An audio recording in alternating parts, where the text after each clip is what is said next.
So ito mga ka-farmer, meron din kaming sariling tricycle o barako. So ito ginagamit namin dito sa farm madalas. So yung pinaglalagyan namin mga kumpay o kaya yung mga pag mamimili kami ng materyales o pagka meron kaming gustong ipagawa o kailangan ipagawa, no?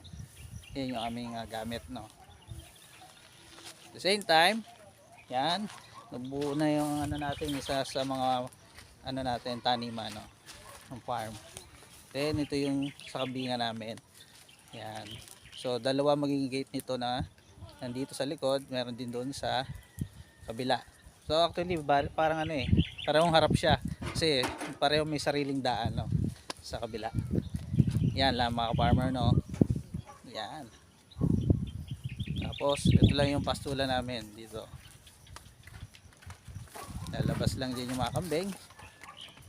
Yan, mamaya uuwi na sila.